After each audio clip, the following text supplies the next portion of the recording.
Assalamu alaikum everyone, welcome back to the channel यूनानी medicos and this is the second lecture of the chapter अखलाक। तो इस chapter में आपको basically चारों खिल्त के बारे में डिटेल में पढ़ना है और आज इस वीडियो में हम खिलते दम और खिलते बलगम को कवर करेंगे। So let's see what is खिलते दम एंड खिलते बलगम। सो खिलते दम तो हमारी बॉडी के अंदर जो चार खिल्त मौजूद होते हैं, दम, बलगम, सफरा और सौदा, तो इसमें खिलते दम यानी ब्लड को सबसे ज़्यादा अफजल खिल्त मानी गई है जिसका मिजाज हार रतब होता है। और इसकी डेफिनेशन ये आप दे सकते हैं कि तबई खून यानी जो तबई तौर पर हमारे जिस्म में खून बहता है उसका रंग सुर्ख होता है यानी रेड होता है, जिसमें किसी तरीके की बू मौजूद नहीं होती है और इसका क़िवाम मोतदिल होता है और जिसका मज़ा दूसरे अखलात के बनिस्बत शीरीन होता है। ठीक है, और अगर इसके मिजाज, क़िवाम या बू में किसी तरीके की कोई तब्दीली हो जाती है तो उसे हम गैर तबई खिल्त कहते हैं। अब अगर हम देखें कि अबू सहल मसीही ने खून की क्या तारीफ़ की है, तो उन्होंने ये बताया कि तबई खून वो होता है जिसमें अखलात अरबा मुनासिब मिकदार में मौजूद होते हैं। ठीक है, तो पहले के बुकरात के ज़माने तक में माना जाता था कि हमारे जिस्म में जो फ्लूइड बहता है वो सिर्फ एक है, लेकिन बाद में अबू सहल मसीह ने ये बताया कि जो भी खिल्त हमारे जिस्म में पाई जाती है उसमें सिर्फ खून ही मौजूद नहीं होता बल्कि और दीगर चीज़ें भी मौजूद होती हैं। इसके मिजाज को याद रखना बहुत इंपॉर्टेंट है कि इसका मिजाज हार रतब होता है। फिर आते हैं हमारे मुनाफे दम। मुनाफे दम में सबसे पहले क्या होता है कि खून रूह की सवारी का काम करता है। तो हमारे यूनानी कॉन्सेप्ट में रूह का कॉन्सेप्ट होता है, यानी वो चीज़ जिसकी बनिस्बत पर हम जिंदा हैं, यानी रूह का मतलब होता है ब्लड में जो ऑक्सीजन शामिल होता है, जो मतलब हमारे हयात को कायम रखता है, उसे हम रूह कहते हैं। ठीक है, तो खून रूह की सवारी है, मतलब वो चीज़ जो ज़िंदगी के लिए ज़रूरी है। तो ब्लड को एक वाइटल कॉम्पोनेंट माना गया है बहुत पहले के टाइम से। फिर दूसरा मुनाफे ये बताया गया कि वो चेहरे व बशरा में हुस्न जमाल पैदा करता है, यानी खून के अंदर वो जो रेड कंपोनेंट यानी हीमोग्लोबिन मौजूद होता है, जिसकी वजह से हमारे जो स्किन का टेक्सचर होता है वो रेडिश कॉम्प्लेक्शन का या व्हीटिश कॉम्प्लेक्शन का आता है। तो ये हमारे ब्लड का दूसरा फंक्शन बताया गया है। फिर तीसरा है कि बदन की समी मादा खून में शामिल होकर गुर्दों से बोल के ज़रिए और पसीने के ज़रिए खारिज होते हैं। तो ये हम मेटाबॉलिक प्रोसेसेस में जानते हैं कि जो भी हमारे बॉडी के टॉक्सिक कंटेंट्स होते हैं वो खून में शामिल होकर यूरिन के ज़रिए किडनी से फ़िल्टर आउट हो जाते हैं या फिर पसीने के ज़रिए बाहर निकल जाते हैं।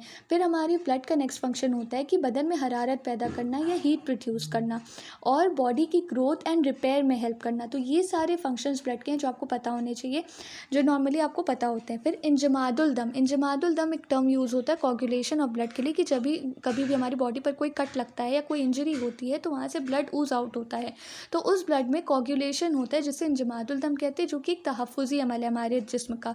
और अमराज़े दम में हम फ़िक्रुद्दम यानी अनीमिया, जो एक बहुत कॉमन डिसऑर्डर है, उसका एग्जांपल दे सकते हैं।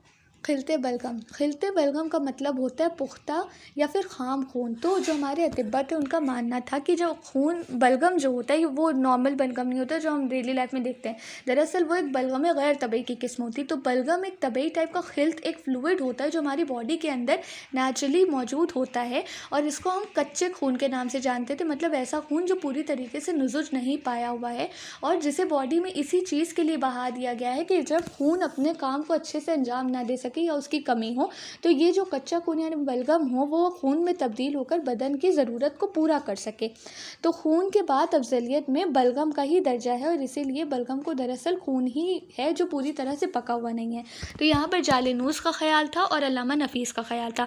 आपको याद होना चाहिए कि इन सारे जो अतिब्बा हैं इनकी बातों या इनकी जो दी हुई जो चीज़ें हैं वो आपको पता होना चाहिए, क्योंकि ज़्यादातर वाइवा में यही क्वेश्चन पूछे जाते हैं। अब इसका मिजाज क्या होता है, तो अबू सहल मसीही और मजूसी ने इसका मिजाज हार रतब बताया था और यही रीज़न था कि इसको खून माना गया था, क्योंकि खून की तो प्रॉपर्टी होती है जिसमें हरारत पैदा करना, और अगर ये कच्चा खून है तो इसका मिजाज गर्म होना चाहिए था, लेकिन बलगम का मतलब ही होता है कोई ठंडी चीज़।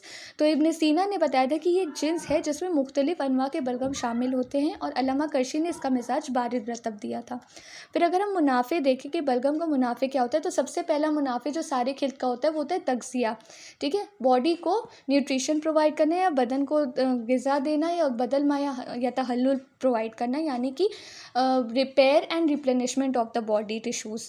ठीक है, फिर दूसरा होता है कि बदन में ग़िज़ा बाकी नहीं रहती है, खून की कमी हो जाती है, तो बलगम खून में तब्दील होकर बदन की निशोनुमा करता है या उसको न्यूट्रिशन प्रोवाइड करता है। ठीक है, फिर है कि बलगम है उसका मिजाज ही रतब है, तो क्या करता है आज़ा को तर रखता है, खुश्क होने से बचाता है ताकि सारे आज़ा अच्छे से अपने अफ़ाल को अंजाम दे सकें। फिर होता है कि ये मफासिल यानी जॉइंट्स के बीच में एक ऐसी जो फ्लूइडिटी मौजूद होती है जो जॉइंट्स के वर्किंग में हेल्प करती है, ठीक है। और ये खून में लजूजत पैदा करता है, यानी खून को गाढ़ा बनाता है। फिर होता है गैर तबई बलगम। तो गैर तबई बलगम वो होता है जिसमें जायके के एतबार से, बू के एतबार से या क़िवाम के एतबार से कोई तब्दीली आ जाती है। तो अब अगर बलगम में तब्दीली उसके जायके के एतबार से आती है, यानी उसके टेस्ट में कोई चेंज आता है, तो उसकी 5 किस्में होती है। पहला होता है बलगम माले। माले का मतलब होता है नमकीन बलगम, जिसका मिजाज क्या होता है, हार याबिस होता है। दूसरा होता है बलगम हामिस। हामिस का मतलब होता है तुर्श बलगम, जिसका मिजाज बारिद याबिस होता है। तीसरा होता है बलगम तुफ़ा, यानी बेमज़ा बलगम, और इसका मिजाज भी बारिद याबिस होता है। चौथा होता है बलगम अफ़िस। बलगम अफ़िस का मतलब होता है कसैला या पकट्ठा बलगम, जिसका मिजाज बारिद रतब होता है। और पाँचवा होता है हमारा बलगम हुलू। हुलू का मतलब होता है मीठा बलगम, और इसका मिजाज हार रतब होता है। दूसरा होता है क़िवाम के एतबार से। तो क़िवाम के एतबार से गैर तबी बलगम की 4 किस्में होती है। पहला होता है बलगम माई। माई का मतलब होता है वाटरी टाइप की चीज़, तो इसका क़िवाम बिल्कुल रकीक पानी की तरह होता है। दूसरा होता है बलगम जस्सी। जस्सी का मतलब होता है कि इसका क़िवाम घुले हुए चूने की तरह निहायत गलीज़ या गाढ़ा होता है। तीसरा होता है बलगम मुखाती, यानी इसका क़िवाम लेसदार होता है या म्यूकस सिक्रीशंस की तरह होता है। चौथा होता है बलगम जुजाजी। तो इसका क़िवाम पिघले हुए शीशे की तरह होता है। और बू के एतबार से गैर तबई बलगम की सिर्फ एक किस्म होती है, जो होती है बलगम मुनतिन, जो कि बहुत ही बदबूदार बलगम होता है। तो गैर तबई बलगम को हम जायके के एतबार से क्लासीफाई कर सकते हैं। 5 तकसीम है इसकी। क़िवाम के एतबार से इसको 4 हिस्से हैं, और बू के एतबार से बलगम मुनतिन। अमराज़ी बलगम में अगर हम देखें तो सबसे कॉमन जो एग्जांपल होता है नज़ला। बर्स। बर्स का मतलब होता है विटिलिगो, जो स्किन पर जो वाइटिश डिस्कलरेशन हो जाती है। तहब्बुज। तहब्बुज का मतलब होता है इदीमा। कै बलगमी, यानी वो वॉमिटिंग जिसमें बलगमी चीज़ें बाहर आती हैं। और इसहाले बलगमी, यानी वो डायरिया जिसमें कोई बलगमी टाइप की चीज़ें देखने को मिलती हैं। सो ये था हमारा खिलते दम और खिलते बलगम। Thank you for watching the video, and please do like, share and subscribe the channel.